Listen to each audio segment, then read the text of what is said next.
I gotta say, the Five Friday feedback ones, I kind of like them a little better. Dude, me too. They're so much more fun. The story time. Yeah. We get to talk more. We give ourselves like an allotted like 15 minutes before we get into like the viewer mailbag and stuff. It's good. We get to chat, and then the nice thing, I feel on Mondays there's a lot of pressure to make sure that we're actually adding actionable steps and like really helping people. And on this one, just like quick recap. If you really want to learn more, go back to Monday. But like we're just here to just talk about it a lot. But dude, last podcast was great. Last Friday feedback or the last the last Five Friday feedback. We'll have to. That's a lot of F's in there. F cubed. It's math joke. If you guys hate math, just disregard it. You know when there's on the top there's a little 2 next to it? That's squared. 3 is cubed. Yep. Is there a 4? I'm sure there is. There but probably is. Someone smarter than me knows. It's above us. Yeah, it's above our pay grade. I absolutely love the Five Friday feedback. And if you guys didn't go back and see our Halloween podcast, that was the best thing I've ever seen. It was so good. I dressed up as my favorite podcaster, Chris Monzon of Monzon Wealth and the Fi Guys. And Chris dressed up as, do you want to tell? I mean, go back and take a look on YouTube if you're just listening to us on the pod. But yeah, I dressed up as Ken from the Barbie movie. I had my tie-dye I Am Knuff shirt, or a sweater, 4 watches, a white headband. I felt ridiculous, but... You looked amazing. Thank you. My wife said, you look so cute in that. You were adorable. Yeah, my mom loved it. Everyone loved it. I loved it. I thought it was epic. And I went back and I looked up the clip you were talking about, in the intro, where the one where in the Barbie movie, because I haven't seen it, he's like, do you have the time? And he's like, well, I'm a man, so of course I should have the time. And now he has like 6 watches on. So I saw the clip and I was like, I get the reference. Sense. I'm like, that's nice. I like that. I need to watch the full movie. Oddly enough, I saw the clip on TikTok. Like someone was just streaming the movie on TikTok. Dude, I'm telling you, like, it's listening all the time. Your phone's listening to you. I'm sure last spot it heard us say Barbie movie, and it's like, I know what this guy wants. 100%. 100%. Not even a question.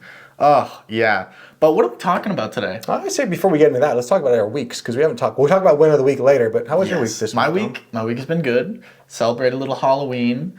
What's your favorite candy? My favorite candy? A Reese's. I'm not a big chocolate guy, but I'm a big peanut butter guy, and that little bit of chocolate to peanut butter ratio is good for me. It gets you. Interesting enough, there's these, I know you don't do breakfast or anything like that, but there's these overnight oats where they'll put like a peanut butter cup over the top and you break it with a spoon. Ooh. And I'll have to show it to you later. It's wild. It's pretty wild. I know for like Sundays you can get it's like a special kind of syrup that like hardens really fast. Is that pretty much? It's kind of like that. So it's basically where you melt the peanut butter, you melt the chocolate, right? And then you pour it over it and then you just put it in the fridge and it'll just rock hard. It'll not solidify. What's like the opposite of solidify, It'll become solid. It's solidify. It is solidify? I think so. I thought solidify was the one where it's like It hardens. It hardens. Okay. Well, what's it when it gets like liquidy? The opposite of solidify? Yeah, what's the opposite of solidify? I feel like there's a word in there I'm missing.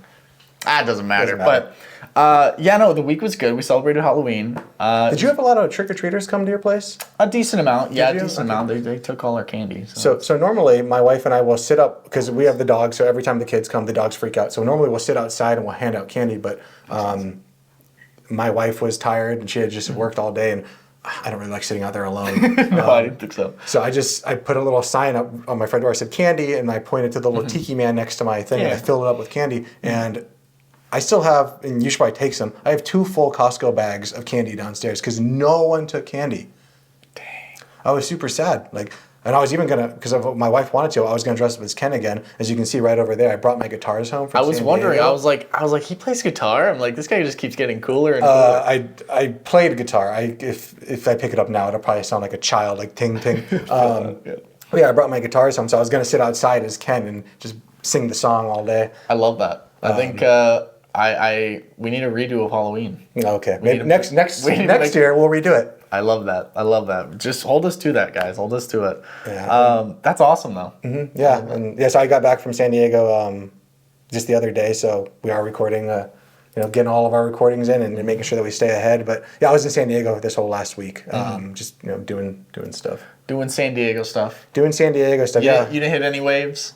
No, I went to the beach, but no time. I guess I could have had time to surf. My dad, he sold my surfboards and stuff, so there was only one surfboard left. And where he put the leashes and everything, and my wetsuit is in the back of the rafters, which is like really difficult to get to. So I just said not worth it. Interesting. But I'm very glad to be back in Arizona and back to the pod. It's funny in San Diego. The area that I grew up in, it's really gentrified and become a very, very nice area. But back when I grew up there, it was not that. So it's weird to kind of go back to the old stomping grounds of where I grew up and kind of see all the things that have changed and some of the things that have stayed the same. Yeah, absolutely. But I found myself falling into a lot of like bad habits, being back home, being back in like the childhood home that I grew up in. My parents, they have candy all over the place. They have ice cream in the fridge. They have sodas everywhere. You've spoken to me about like, oh, Chris, like you have such good, like you have such will, strong discipline. Very, very structured life. Yeah, to work out, to eat once a day. Yeah, do all your jiu-jitsu, all this good stuff. And it's funny, when I was in San Diego, I realized that it has nothing to do with my willpower. Because within probably a second day of being there, I was eating candy again. I was drinking sodas. Yeah. I was still going to the gym, thankfully, because without that, I don't know. Yeah, then you're really just like, who am I? Yeah, but I wasn't going to jiu-jitsu either because I was in a different state. So it's funny because equating this back to finance. I think 80 to 90% of being good with money has to do with your behaviors. Nothing to do with knowledge of how to invest, how to do all these things. Just for myself, that's why I'm back like drinking these drinks and doing all the things that I need to do is my systems fell apart not being home. Your systems are built on your environment that you've created.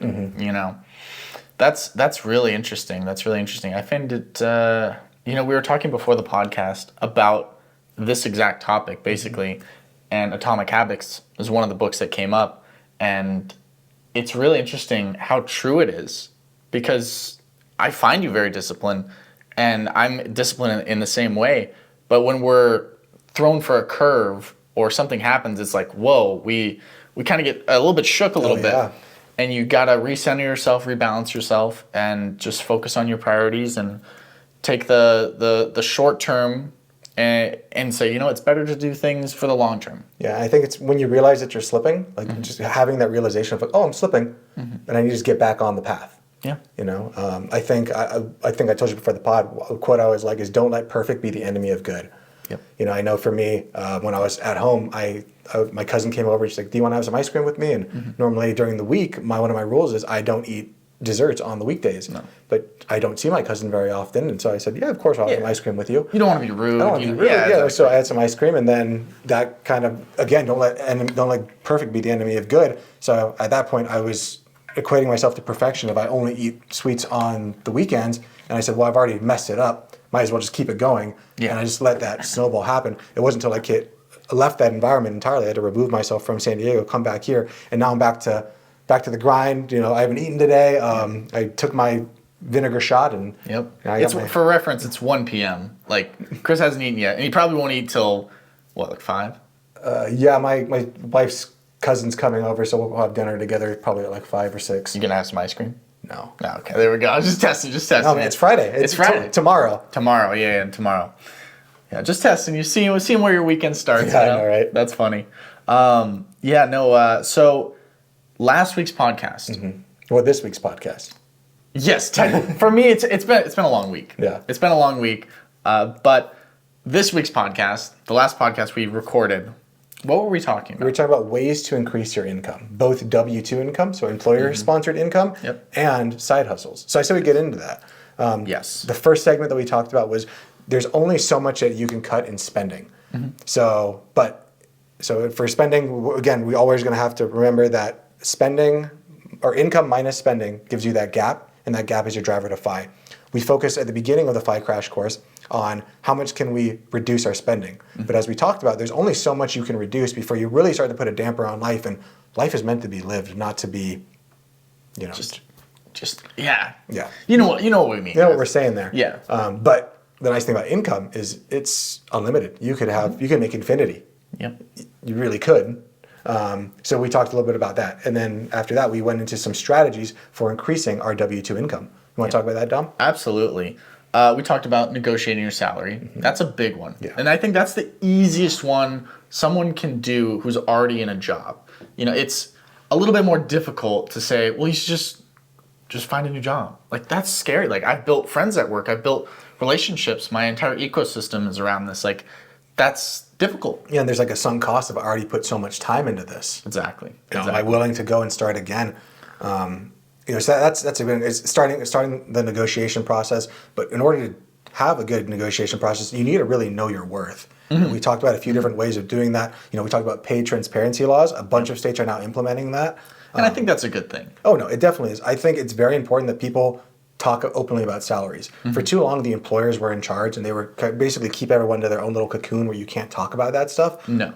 But that's the only way that we are going to kind of fix discrimination, fix issues with like pay gap, all that kind of stuff is by the information getting out there. But if your state doesn't have a pay transparency law, you can always go on LinkedIn, Glassdoor, do some research on Google to see. And worst comes to worst, you can always go to Recruiter. And recruiters, like, their job is to find you a job that better matches up with you, and they get paid when you get another job. But they'll be happy to tell you what someone of your talent, skills, background should be experience, all that stuff should be getting in the marketplace, and be willing to go into your employer, because remember, they don't want to lose you more than you don't want to lose them. No, because from owning a business to hiring people, it's very expensive to bring people on. Yeah, and it's extremely difficult. You wade through so many things. Once you bring someone on, you paid all the stuff to have them on board. You do not want to lose them. No, not to mention time that you can't get back. It's an expensive process in many ways.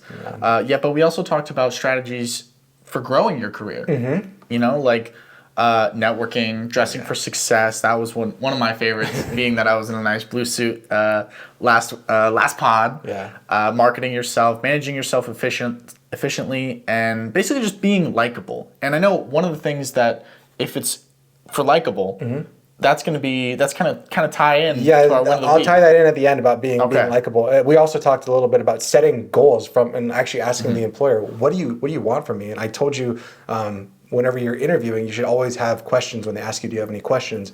And my third question that I always ask is, in 6 to 12 months, what would I have to have accomplished for you to know that you made a good hire? And then they will basically tell you exactly what they're looking for. Take that, write it down, set that as your goal, and try to exceed that. Be even better than what they're looking for. The best way to get promoted in your job, I think, is to look at what your boss hates doing and take that from them and be the best at it. Just show that you're the kind of person that, GSD, you get stuff done. And if you kind of create that, you will put yourself ahead of everyone else. Absolutely. And becoming irreplaceable. You know that one guy at the office that just, like, if we lose him, we're in some trouble. Like, this guy brings in all the deals. He closes all the deals. He's the negotiator. He does this. He does that. He knows where to get the best coffee, get the best donuts for Friday morning. It's like, you don't want to lose that guy. Yeah, and a lot of that comes down to building your talent stack. So I always say, don't try to focus on being the number one person in any area. Focus on being in the top 10 to 20% in a bunch of different disciplines. Because like you said, you want to have the person that's really the key person, is the person who's the good negotiator, good salesperson, good speaker, good leader, also really nice. Well-rounded. Yeah. Well, I think being a master of none, but good at all, is way better than just being hyper-focused and I'm the best person in this one thing. Unless you want to be top of the game at that one thing. But again, there will only be one person at the top of every game. Yeah. But if you're good in all these different disciplines, you can go so much farther. Like, you could be a financial wizard, but if your communication skills are just awful, you don't have to talk to me, you don't have to, you can't even look me in the eye. It's like, am I really going to get all the information you have?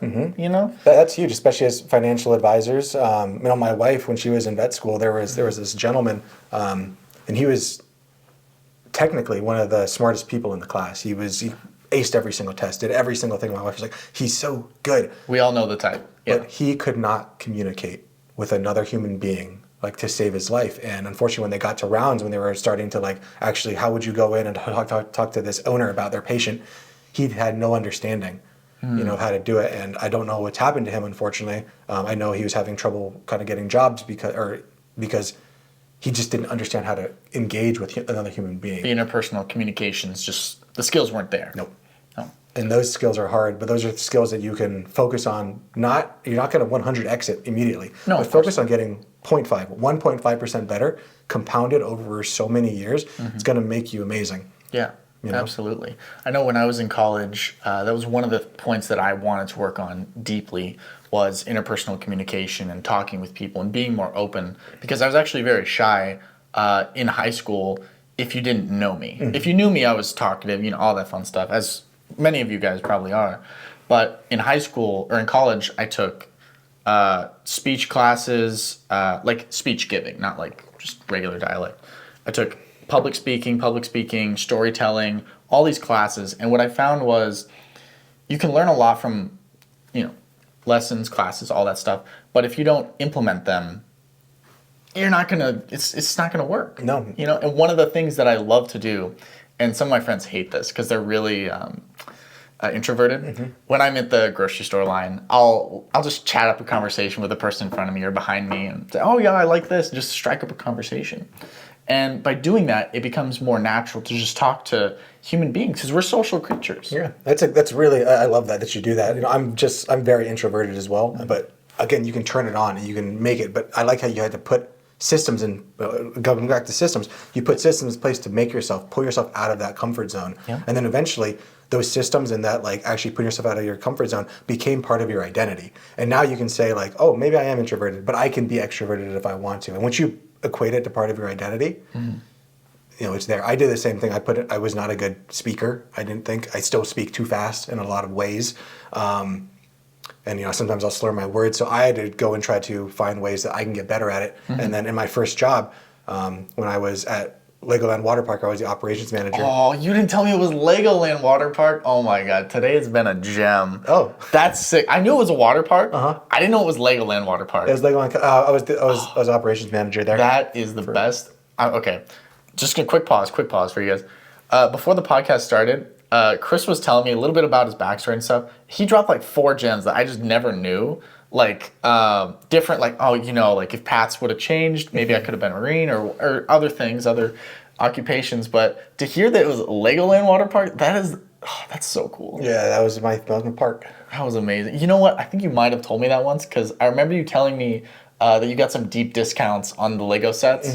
Oh, that's amazing. Yeah, the one you saw the big Star Wars ones I have in my garage. Was that a Venator class? So I have a Super Star Destroyer. I bought that for $200 on my discount at the time, and that thing's worth $3,000 now. And then I have a TIE Fighter. The TIE Fighter has not appreciated as much. No. But yeah, those are good ones. Yeah, that's amazing. Oh, I'm so jealous of that. Yeah, but yeah. So what I don't know. We were talking about Legos. I don't know what we're talking about. I was talking about something. You said Lego Water Park, and my mind was just finance. God, get out of here. Let's talk about Legos for a second. I forgot what I was talking about, but something about water parks. We were talking about water parks, and I think, I dare I say, taking ownership and accountability for who you are in the office, and really just knowing your worth, evaluating your worth, and finding yourself as a valuable part of a giant system. Yeah, and making yourself intricate. You have to be one of those you don't want to be just a cog in the wheel. You want to be the chain. You want to be the thing that makes the machine move. Yep. Yeah, and absolutely. Then after that, we talked a little bit about that's different good ways to increase your income if you're working. Then after that, we went and moved into different ways to add additional income. And we talked about a few different methods. Yep. We talked about side hustles, we talked about gig economy, and then we talked about 3 quick methods of how you can maybe find a good side hustle idea. Absolutely. The first one was the intersection method. Do you guys remember that at all? Well, I'll tell you. So first one is you're going to align what you can do. You're going to look for what you want to do, what people in your network do you have, and then so what do you like to do, what can you do, what people do you know, and you're looking for areas that all of these 3 things intersect. I think that's so smart because you're leveraging, what you want, what you like, and your network. It sets you up for success rather than I'm gonna go and start a rocket company. It's I don't even like rockets. Not true, I love rockets. I don't know anybody in the rocket field. I don't have a good network of rocket scientists. Yeah. But doing something like you're saying that aligns with what you can do and the people you know in your network is genius. Yeah. Anything to increase your ability for success. Yeah, think about me as like a financial advisor. What can I do? I'm a good financial advisor. I actually like talking about finance. But if I was to say I want to only work with astronauts in Texas, that's not going to work anymore. So now I need to make sure, like, I need to work for people that are like who live in Peoria, young people like myself who want to explore life and still also take care of themselves financially. So there's that one. What was the next one we talked about? God, astronauts in Texas. I was like, where's he gonna go with this? I'm like, well, it's funny because another thing that I do as an advisor is I also coach like younger advisors and trying to help them do that. And one guy, cool. he told me, he's like, oh yeah, I want to be an advisor who works with retired Navy SEALs. And I was like, that's awesome, dude. Yeah. I grew up in San Diego. I know of a lot of like Marines and different people. Growing up in a military family. Like, what do you have? How do you know anything about like Navy SEALs? He goes, oh, I don't know anything about Navy SEALs. Like he lives in New York, and I was like, okay. Maybe we should think about a new niche because that's going to be really hard for you to break into that space. I like that you like reading about Navy SEALs, and I like that that's like a thing, but that's going to be really difficult unless you're willing to move to Coronado, San Diego, and be ready to go with them. But it's funny because we talked a lot about the way we talk about Jocko and David Goggins. Of course. Your favorite SEALs and everything, Mark Luttrell and all those guys. I love that. Actually, my side hustle, I know we're talking a little bit about side hustles, that actually ties into my win of the week, which I'm excited to get into. I'm excited to hear it. But the next one is find friction in everyday life. That one's, I like this one. I like this one. So this one is basically identifying a common problem and creating a solution for that problem. It's basically business 101. It's the business 101. You have grass, it's too tall. I have lawnmower. You have money. I have time. Let me cut it. Bing, bang, boom. Bing, bang, boom. I think it's really important with side hustles, and this kind of goes to the first one, is something that you like to do. Because if a side hustle is something that you dread, you're never going to do it, especially because you don't have to. No. And then the third one, the one that I've used and we both use, shoot, we're doing it right now. It's the rip, pivot, and jam method. That's where you find a successful business model, you take that model to a new market, and then you add your own unique twist on it that only you can do. Yeah, exactly. Why try to reinvent the wheel? We already know the wheel works. Let's just take it and put it somewhere else that hasn't been used. Absolutely. It's like, unless you're an inventor or you have a startup or something, there's no need to reinvent the wheel. Nope. There just isn't. There's so many profitable businesses that can be duplicated in your area. Yep. Or in different niches. And then going back to the next point about making it either virtual or in person, only you bring the unique talents, background, life skills that you have. The skills that I have are different than the skills that you have, are different than the skills that Dominic have. Even if we lived in the same household, our skills, our paths are all going to be completely different. We're all going to view the world in completely unique ways that might be able to resonate with somebody else better than anything else. Absolutely. And small income accumulates over time. Yeah, we talked a little bit about just $100. $100 a day, equate it, and you save that money, you put it in the stock market. I think I said it came out to like $700,000. It's a lot of money. 40 years. Yeah, it's a lot of money. It's $100 a day is $100 a month, a week. $100 a week. Yeah, a week. Yeah. Because $100 a day, that's like a regular job. That's a normal job. It's a normal job. $100 a day would be great though. Yeah, that's great. If you really cut down on your expenses, that could replace your job. Yeah, we talked about like my whole business was just a side hustle that worked out, and you never know where things are going to go. I mean, ideally, most people they start side hustles because they hope that it's going to work out, but be okay if it doesn't, and you might have to pivot. Try something. If it doesn't work, you're not a failure because it didn't work. That idea didn't work out, but you learned so much that you can now take on to your next business venture. You never know which next strike is going to be that one that hits gold. Absolutely. And the key thing is, don't waste your time. And I'm not saying like, don't waste your time with this side hustle. No, I'm saying like, when something doesn't work, move to the next thing quickly. Quickly. Move with speed, because you don't know how long it's going to take. It might be the 100th one to take off, the 100th side hustle, the 100th product, the 100th business model to take off. But if it takes you a year to, let me set up the LLC, let me get a business license, I gotta get a website, we're 6 months in, it's like, if you're taking too much time and it fails, you can do that again for another year? Well, unfortunately, a lot of people fall into that. In order for me to start my YouTube channel, I need to have the perfect camera, and I need to have the perfect gear, and I need to also learn camera skills and all these things. the only way you don't have to have the perfect plan to start, but you need to start to find the perfect plan. Exactly. And I think a lot of people they'll do that and they won't start whatever their dream is out of fear of, oh no, what if I fail, or what if I don't like my dream, and what if I have to change and all of my identities be wrapped up into this one thing that I don't like. That's a scary place to be. So I do like your ability to just jump in, get started. But there is a difference between grit versus quit. At what point should you quit? At what point should you grind through it because you don't know when it's going to be? And I would say for that, you probably want to look internally and say, like, at what point do I not like doing this anymore? Yeah. Because once the joy goes away, then it's probably worth moving on. Yeah. And I think that's pretty much all that we talked about, right? That was Monday's podcast. Yeah. And then our homework was if you weren't doing good at work, start doing well at work so that you can try to be that indispensable person so that you can prepare yourself to negotiate a salary, or start preparing the argument you're going to have for increasing your salary. Remember that you want to bring all the value that you add to your employer. Don't just go to them saying, "Give me money." You want that's not a good negotiation. Oh no, you want to go there showing all the value that you add to the company, and then what would it take? Would it be outlandish for me to ask for a 5%, 10% raise to be in line with what I'm bringing? Most people are going to say, "Yeah, of course." Mm-hmm. They don't want to lose you.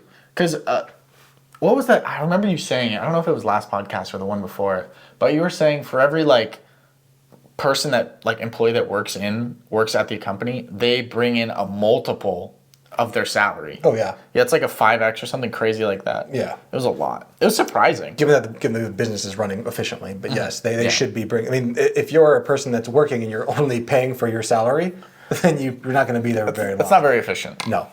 It's not, because the business needs to make money because it has to continue to grow and do all the things and invest in itself. And then the other homework assignment, if you are working hard or you don't have a job right now, is look for different side hustles ideas. Try one of the three methods, intersection method, find friction, everyday life method, or the rip, pivot, and jam method, and come up with a light business plan. I've never been the person that does a 10-year plan of what my business is, because it changes so often, but I have a general idea. And again, going back to what the first part of the FI crash course is, start with why. Why do I want to have a side hustle? What's my goal? And then what's the ideal life that I want? And how can I create a business around my ideal life? Absolutely. So with that being said, I think we should dive deep into the viewer mailbag. I'm so excited for Mailbag Fridays. All right. I love it. I haven't looked at this. I'm going to be taking notes like normal. You read it all out, and we'll talk about it. Alrighty. I'm going to dive into my laptop. All right, let's see this. So I took a promotion and don't know what to do with my income. This one should be interesting. I, 25 female, recently took a promotion to a job that's a full-time on the road. It's kind of cool. Kind of cool. A 25-year-old female on the road. Cool. On the road again. Nice. A little Willie Nelson song, if you don't know. I was previously renting and made enough to stay afloat and save a little bit. That's good. I took this job and got rid of almost every expense, and I'm not entirely sure what to do with my income now. Okay.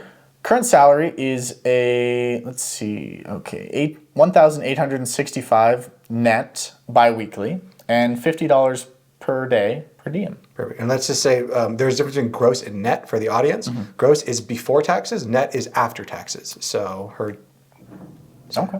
So let's see. Picking up where I left off. Monthly take-home pay is roughly $5,200 plus or minus, depending on per diem. Mm-hmm. That's pretty good. That's really good. After taxes, it's great. Yeah. Yeah, that's really good. My only expenses are my 2023 truck loan of $320 a month and $18,000 left. Okay. Auto insurance at $67 a month. It's a little bit low. Yeah. We'll talk about that. We'll talk about that after. Yeah. Storage unit at $95 a month. That's a good point, though. Yeah. Little side note, I want to get into the storage unit game. We're gonna talk.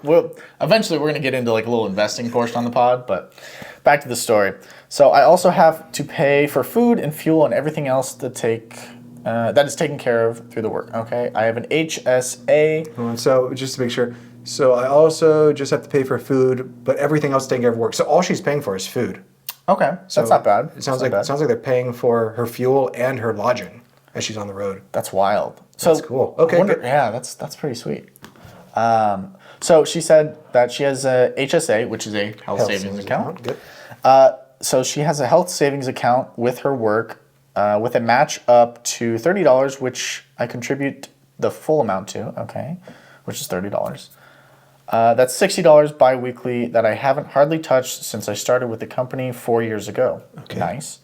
I will be setting up a 401k and was thinking about doing about 4% as that's what they match. Okay. I also have a mutual fund, but I don't contribute to it as I've just let it do its own thing since its conception. I'm single, no kids or anything like that. Now that I'm here, what are some things I should be doing with all this freedom? From, and I love this one, a gal on the road to fiscal grace, trying to put her savings into the rightful place. I love it. I love it. I love it. That's my favorite part about it. That's my favorite part.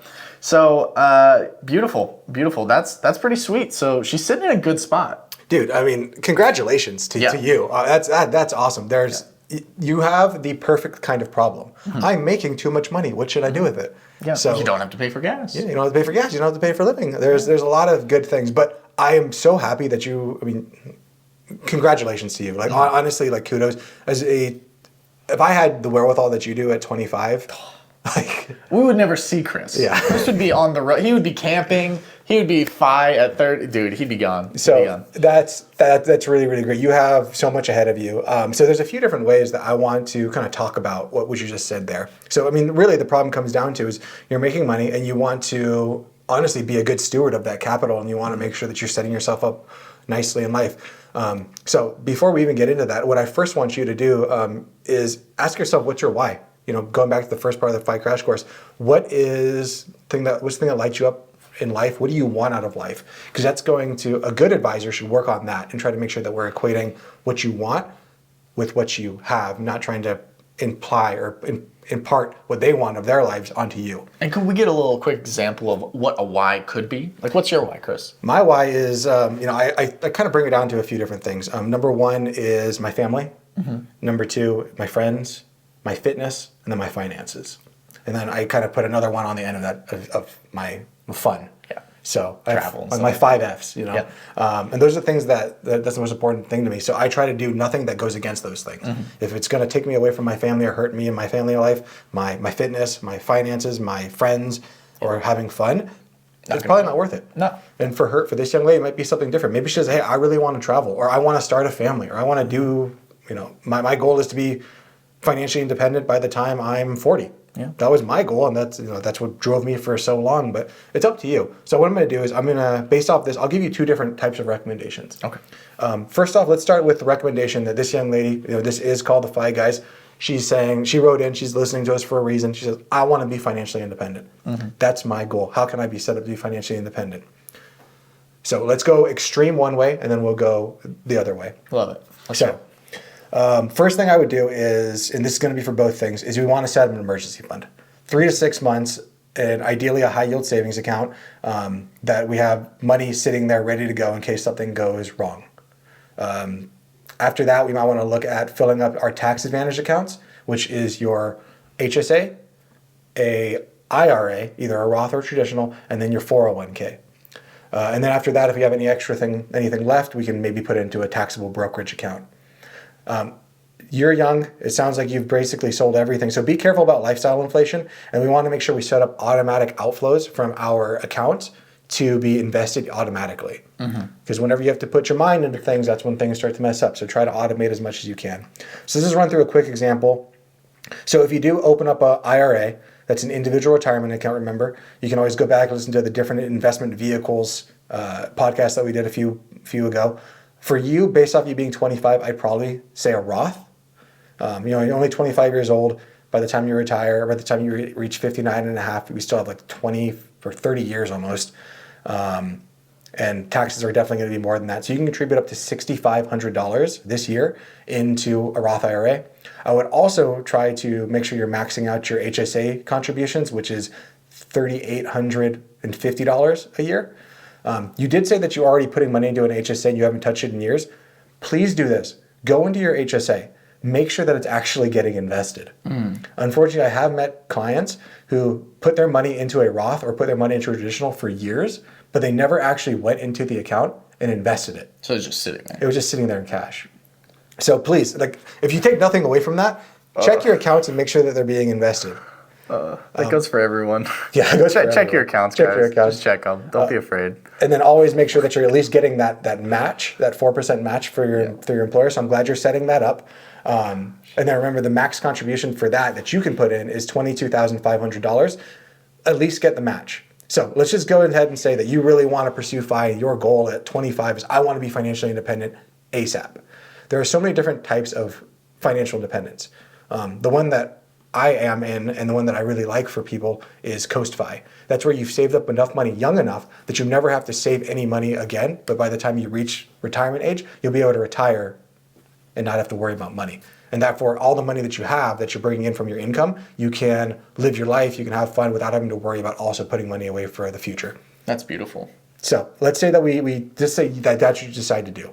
You want to forego a little bit of living now for being able to live bigger in the future. Mm-hmm. I'm not going to say that's right. I'm not going to say that's wrong. That's up to you to decide. Yeah. So in year one, let's say we max out all three of those accounts. That's the Roth IRA. If you have access to a Roth 401k, I would also do that. If you don't, just do the traditional 401k. We max that out and we max out the HSA.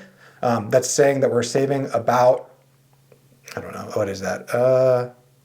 About $30,000 a year. So we save $30,000 into qualified accounts. At 25, saying that you don't retire until you're 65, so over the next 40 years, compounded 8%, so it's just in the market, you're going to have $714,000 from 1 year of work. 1 year of working hard. Let's take it to the next level. We do it for 2 years. So for 2 years, we max out all of those accounts. And that's not saying that Congress actually increases the amount, which they will. We're just going to stick with what we know. After 2 years, so you save up for 2 years, we now do that for the next 39 years of just keeping that money in there. When you retire, given that you did Roths for both of those accounts, you have $1.3 million. That's a good amount. At 65, that's about enough to retire. You do that for 3 years, you will have just under $2 million. That's just due to the power of compounding. So if you want to do that, that's great. And let's talk about that a little bit of what that means for you. So if you're making $52,030 a month, that is $62,000 a year after taxes. That's a really good income. Yeah. If you max out all the accounts, again, that's about $30,000. Again, you told me you have no housing costs, no children, no fuel costs, no kids, no nothing. No. So let's say your car payment is your car payment and your storage. I don't know what you pay on food, but let's say you're using your entire per diem, which is $1,500 a month. So say your expenses are about $2,000 a month. If you're going hard in food, spending $1,500 a month in food is going to be... It's kind of hard. It's $50 a day. Ideally, you're not doing that. You can probably save more. But I don't know. You're on the road, so do you. That still gives you $6,000 a year towards your wants. So you still have $6,000 a year, and you're saving $30,000 on top of that. So There's that way of doing it. The other way of doing it is... Remember, I always talk about seasons of life. Mm-hmm. There's what your body can handle, how much money you have, and then how much time you have. Right now, you are in the season of life of your body can handle a lot, and you have a lot of time. And right now, we're building our money. So if you're deciding, hey, I'm only 25 once, I want to go and live life, what I would say we want to do is at least get the 401k match. I would say try to contribute, let's say about 20% of your money into your HSA and your 401k. Start setting yourself up really well, and then take that extra money and start investing them in memory dividends. Yeah. Being able to have fun, going out and just living your life to the best of your ability. And memory dividends could be a trip to Disneyland, it's just trips, stuff like that. Stuff that makes you... Whatever lights you up. Yeah. Whatever that is to you, you can definitely do that. But I just love that she's being thoughtful of that. But you can definitely set up yourself, because you don't have to max out all the accounts. You can just put some money into them, but make sure that you start flexing that muscle of the savings muscle and putting the money into accounts where they're investing for yourself, or just don't start spending it immediately. That's what I'm trying to get to. Mm-hmm. Final thing I want to get to, that was a really good point by Dom. You said your insurance is only $67 a month for a 2023 truck.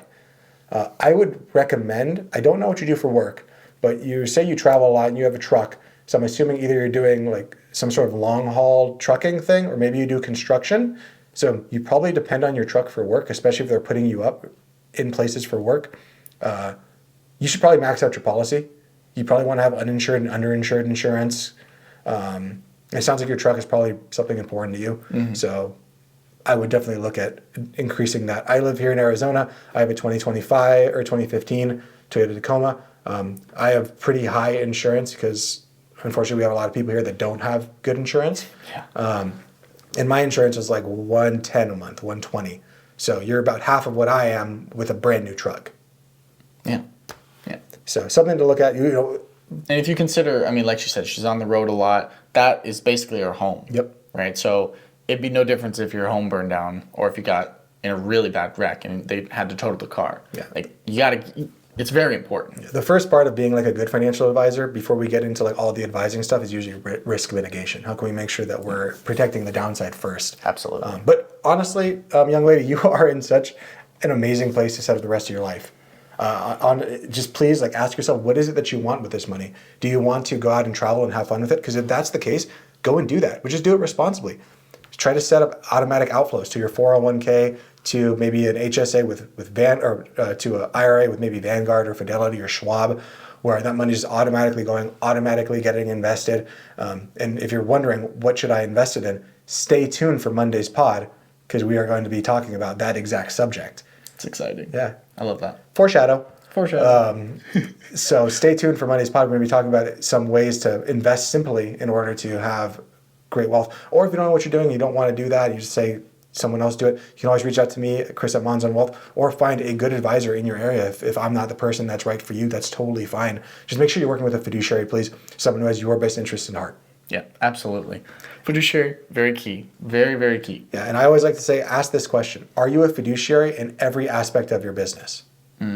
Because people can be duly registered. We'll talk about that more in the future. Interesting. That's very We'll talk about more of that more in the future. But yeah, make sure that someone is a fiduciary in all aspects of their business and just straight up ask them that question. Are you a fiduciary in all aspects of your business? If the answer is yes, you can proceed. If it is, well, let me tell you about this thing, proceed with caution.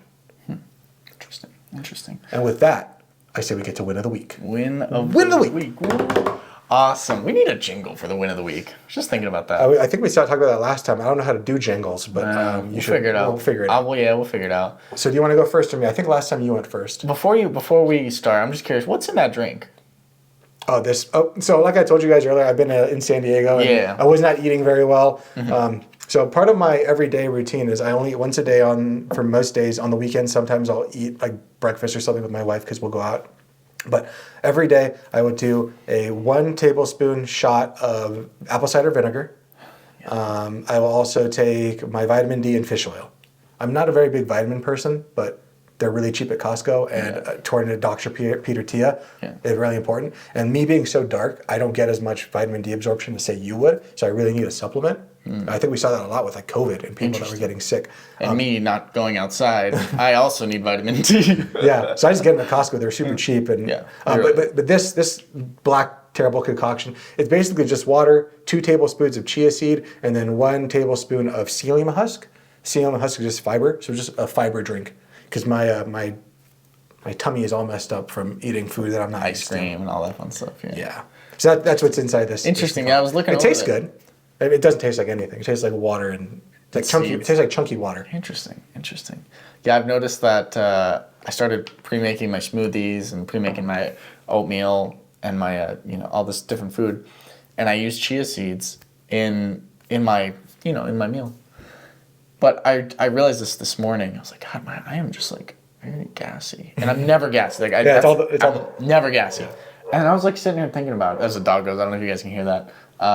If you guys don't like doggos, don't watch the podcast. But they'll hush in a second. But I've been taking I have a full serving of chia seeds in my smoothie, and then I put some also in my overnight oatmeal. And I was what's a full tablespoon? What's a full serving? A full serving is just like a full tablespoon. Okay. Like one of just a tablespoon. Okay, because I use 2 tablespoons in this. Okay, cool. So this is literally like my first week on chia seeds, basically. I mean, I'm not just eating straight chia seeds, but I've noticed literally all day. Thankfully, not today. Like not right now. Because I haven't eaten anything. That's why this room stinks. That's what the hell is this room about now? So I was like, that's what it is. That's what it has to be because I don't eat a lot of fiber. Yeah, so it's very high in fiber, chia seeds. I have heard that chia seeds are bad for your microbiome, but that's the difficult part, right? Is you don't know what's true and what's not true. So I just have to Same with finance. That's the reason we did our podcast, is to try to give good information out there. Yep. So it's hard to find good people that you trust. But yeah, I'm going to keep doing it because it makes me more regular. And I swear to God, I swear on God, he's not lying. When he says he takes a shot of apple cider vinegar, I thought he was like, when I heard it, I was like, I've done a shot of apple cider vinegar. Now, frankly, I don't drink. I've never drank. So like me taking a shot of apple cider vinegar is like, it's like, well, why don't you just jump? It's just a horrible experience. I saw him do it in front of me, and he's just, and it's just like with water. And I was like, what? Yeah, so basically you take a shot glass. I only do 1 tablespoon, so you fill a shot glass about halfway up. And then my chaser is just water. Oh, it's foul. I was like, damn, this guy he's built different. Win of the week. Win of the week, yeah. Anyway, back to win of the week. I had to see what was in that gray drink over there, man. I had to. But getting on with the win of the week. I'll let you try it after. Yeah. Is there? Yeah. We'll talk about it later. You want to go first or me? I'm interested for the notes for win of the week. You got your tooth chip? You get in a bar fight? No, I don't know. No. So, this is actually kind of a weird story. I woke up and I was going to come actually to my desk today and start doing some work for the pod and prepping. And while I was sitting there, all of a sudden I felt something felt like a piece of salt, like of kosher salt, in my mouth, and I was like, "What is that? I haven't eaten since yesterday." So I spit something out, and it was just a piece of looked like salt, and then I was feeling my teeth, and one of my front teeth had just chipped off. Oh no! And I don't know why. My thought is I probably got it smacked good at jiu-jitsu, and then it was kind of loose. And I eat a lot of sunflower seeds. Yep. So my thought is maybe I was biting at that spot, and then that plus getting smacked in the mouth at jiu-jitsu chipped it off. Either way. I was freaking out because one thing I do really take care of are my teeth, and all of a sudden, like a part of my tooth, but it was a tiny little portion of my tooth. Yeah, it wasn't like a full tooth. No, it was so small. But I was freaking out. So luckily, my dentist and I have his personal number, so I called him, but he didn't answer. I called his office. He wasn't in there because I wake up so early in the morning. And this happened at like 7 o'clock in the morning that it happened. So luckily, he called me back at like 8. And he was like, "Hey, what's going on?" I'm like, "Dude, a piece of my chip tooth just came off." And he was like, "Oh." And so I explained to him. He's like, "Oh, it's not a big deal. It's probably just enamel, but is it worrying you?" I'm like, "Yeah, it worries me. Like, it's my teeth." Yeah. And he's like, "Well, I don't go into the office at 10, but how about this? I'll come in an hour early. Can you be in my office at 9?" And I said, "Sure, dude. Thank you so much." So he came in an hour early for me. I went down there. He was able to put a bond on my tooth, get it all fixed up. And I was talking to him, I was saying, how thankful I was that he was willing to take a day on this Friday to come in early to see me. And he's like, "Man, it's because you're a cool guy. Like, I like working with you. You're always kind. You're polite." And that kind of brings it back to what we were talking about earlier with being a likable person at your job. You never know when those things are going to pay off. Because my dentist, Dr. Ben, Dental Ben's here in Arizona. So shout out to Dental Ben. Shout out to him. He was saying that unfortunately sometimes a lot of patients will come in there kind of demanding that you do this, you do that, and not being a good person. And I have to imagine that if I was one of those people too, of me calling him at 7 a.m. in the morning, and I'm saying, "Hey man, I chipped my tooth," he'll be like, "All right, we'll come in on Monday." Yeah. But he definitely wouldn't have been willing to come in, He probably wouldn't even return the call. Yeah. But so that was my win of the week. Is I got my tooth fixed. Good Lord. I got my tooth fixed. Which tooth was it? Is this See if I can tell. There's like a little it's barely slightly different color. Barely. I have to really you stand still, and I want to focus. So it's right Can't there. Even tell. But he got it fixed up. So that's my win of the week. Is my teeth are back to good. Good Lord. The bar is. I don't know if the bar is high or low for this week. Good Lord. I'm glad your teeth are good though. Yeah, me too. That is like, oh man, that is like my not worst fear, but it's like. So now I have to be more cautious with like my sunflower seeds because I always bite them in the center in the same spot. So now I'm gonna have to try to move it around in my mouth. Good Lord. Oh my word. Make me more mindful of eating my sunflower seeds. Yeah. Because normally I just zone out and eat a bag. Wow. It's interesting. Like you were saying, like being a good. Don't just be a good person at your job. I know we've said it because we're finance. Yeah. This is the topic of today's podcast. Today is Five Friday. But take any situation you can think of and side by side have a person who is nice, a good person, a happy person, a likable person. Kind. And then right next to that, in the same scenario, put a grumpy person, a real pessimist, someone who's down, who doesn't see, the sun's out, gotta put sunscreen on. Like, you know what I'm talking about. Like, anytime you have a situation, you can probably get out of it just by being kind. Like, if you get pulled over and you're just a total tool bag to the cop, you're gonna get a ticket. There's no way you're not getting a ticket. Definitely. But if you're a nice guy, you're like, you know what? My bad. Taylor Swift was on the radio. I was zooming. My bad. Shake It Off. Shake It Off. I thought I was swerving. I'm not drunk, I swear. And it helps. Yeah, I'm not saying you're gonna get out a ticket. You may still get that ticket, but it's just a better interaction. I don't like to cuss too much, but don't be an asshole. Just be a good person. Be a good person. If everybody was just a good person and just thought before they spoke, dude, the world would be so much better. Just try.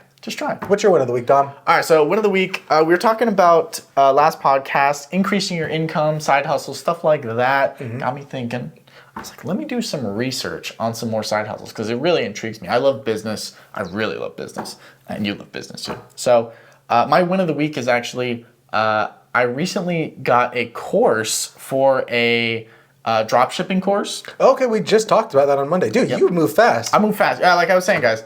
Gotta move fast. I love that. You're taking actionable stuff that we're doing here and putting it into your life. That's what I love about the Fi Guys is that we're not just telling you from upon high how to do things. Yeah. We're legitimately trying next to you. Yeah. And we're trying to build this community up as much as we can. Yeah. But I'm sorry, I cut you off. No, you're good. So doing some drop shipping stuff. Yeah, we're doing some drop shipping stuff. Weirdly enough, this is really weird. I feel like the universe works in a very mysterious way. Okay. Like everything is connected. This is really gives me chills. So I wanted to do drop shipping for a while, right? I've always but I've been busy. I've been doing other things that are more important for my time. It's like you might be into knitting handbags, but right now you're just in a different season. I was just in a different season. So I was doing some research and whatnot, and I came across this guy who I was like, God, this guy is familiar. This guy's really familiar. It's weird. And the more I watched him, and the content was great. He was a dropshipping guy. Is he on YouTube? On YouTube, yeah. And it was interesting. I saw him at my gym. Yeah, and what's weirdly enough, this was right when I was looking for a gym. When I went to go sign up for a gym, I saw him at the gym, across the gym, taking a meeting, right? And I was like, oh, that's that guy. I know that guy. He's from YouTube. He makes YouTube videos. He does dropshipping. So when I was thinking about, I should look into dropshipping, he was the first guy that I thought of. And he just, literally, what the day we, released the podcast, and I went on my deep dive, he had released a new episode of, I'm going to dropship, see if we can dropship this product, a product, to $1 million and, see if it's still possible, right? And they did a product, and they did, a few products, and they got to, 800,000, which is wild. And what I thought was really interesting, it was, I actually went to high school with this guy. Oh, cool. Really, it was really bizarre. And I was like, oh, this is cool. And what's interesting about it is if he could do it, I could do it. He has the internet, I have the internet. We can. And you guys both came from the same background. Exactly. So I'm like, that it's just the barrier to entry just got a little bit lower. And with technology and the way that the internet is now, it's just it's so easy now. But my win of the week is I enrolled in his course. It was a free course too, and it's really, really in depth. I'm about 20 episodes in, and there's 72 episodes, so I'm hoping to finish it up this week, and then next week really start doing product research, all that fun stuff. And I guess we'll just I'll talk about this maybe in a month or so. I'm super excited to continue to hear about your journey on this. Yeah, absolutely. See if I can turn this side hustle into a main hustle that takes away to where. Well, we can do more podcast stuff for fun. And we don't have to worry about money too much, Yeah, not worrying about money is that's the goal, right? It's the best. That's the reason we pursue Fi. Absolutely. The goal isn't often, for some people, it's not, I want to be financially independent right now. It could just be, I just don't want to worry about money. Yeah. And sometimes just taking that little bit of control of finance. There's no one that pursuing financial independence does not help. No. It's just a life booster. Yeah. So, guys, is there anything else you want to say? I think that's it. I think that's it for me. Well, guys, Thank you so much for joining us for Fi Friday Feedback. Please tune in this coming Monday. Like I just talked a little bit earlier, we're going to be talking about investing made simple. This is probably going to be a two-parter because there's a lot to, even though it's simple, there's a lot of stuff to talk about. Yeah. We're going to talk ways about to continue to invest your money, so we're not just really actual tips. That's what we're going to real actual tips. It's going to be good. It's going to be in depth. It's going to be, I think you'll like it. If you like our style of communication, if you like our style of information and how it's given through like story and just relatable, because we're in the trenches with you, I think you'll really enjoy it. So stay tuned. Make sure to hit the follow, subscribe, notifications, all that fun stuff. And follow us on Spotify, YouTube, all the good ones, and tell your friends. We're enacting a new fee for the show. I'm not going to ask you for a credit card. If you got value from today, please tell one friend about it. I love it. That's a homework for today? That's your homework. I love it. All right, guys. See you later. Later. Peace. The Fi Guys is a podcast dedicated to providing general information and insight on a wide range of wealth-related topics. The views and opinions expressed in this podcast are those of the host and guests and do not constitute personalized financial advice. The content provided in this podcast is for educational and informational purposes only. It should not be considered a substitute for professional financial advice. Your financial situation and goals are unique, and the information provided here may not be applicable or suitable for you in your specific situation. We, the host and guests on the Fi Guys, are not acting as your financial advisor. We are not aware of your individual financial situation, risk tolerance, or investment objectives. Any decision or action you take based on the information provided on this podcast are your own and made at your own risk.